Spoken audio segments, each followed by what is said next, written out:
Hello,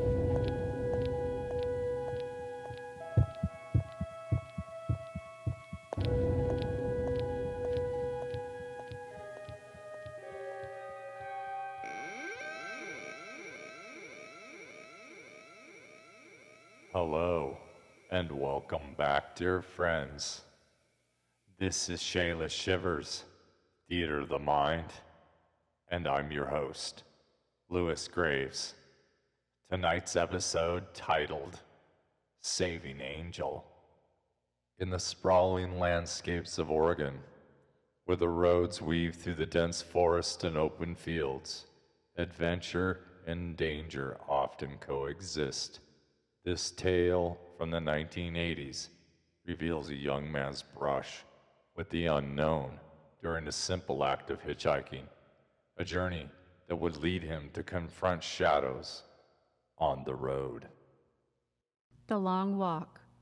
I was in my 20s, a free spirit with long hair and a youthful face that often made me look even younger.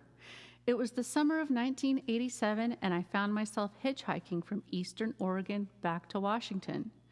After walking for nearly a day, the sun dipped below the horizon, casting long shadows across the barren landscape. The road stretched endlessly before me, flanked by tall grasses and wildflowers. But there were no cars, no houses, just me and the vastness of the high desert. As darkness settled in, a chill crept over me, and I contemplated another night spent sleeping in the woods. Just as despair set in, headlights pierced the darkness, and a car pulled over. Relief washed over me as I approached, grateful for the chance to escape the impending cold. The ride. The driver was an older man, perhaps in his 40s, with a weathered face and a friendly demeanor. I hopped in and we exchanged pleasantries. The car smelled faintly of tobacco, and classic rock played softly on the radio. At first, the small talk flowed easily, but soon an unsettling shift occurred.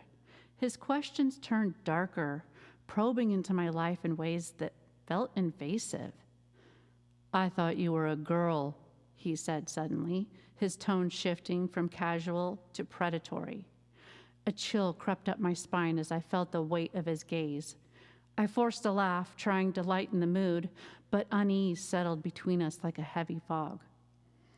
As we approached a crossroads illuminated by a solitary street lamp, the man slowed the car to a stop. "This is where I make my turn," he said, his voice now devoid of warmth. I turned to grab my bag, my heart pounding. His parting words sent a shiver down my spine. "I guess today you had a saving angel."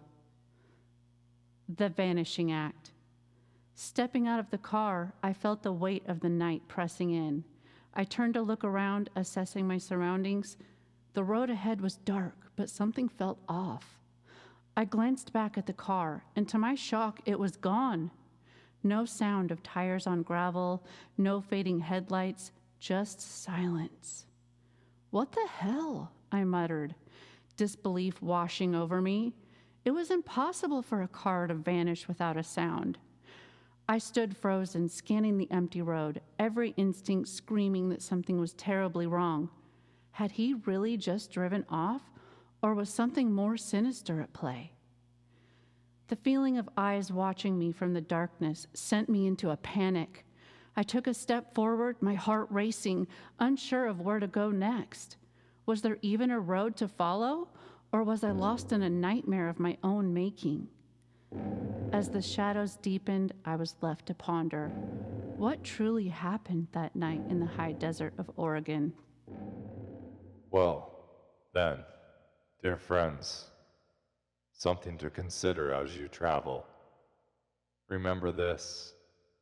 Sometimes, the shadows you feel creeping behind you may not be a trick of light, but rather, remember that you are never truly alone, and not every saving angel is.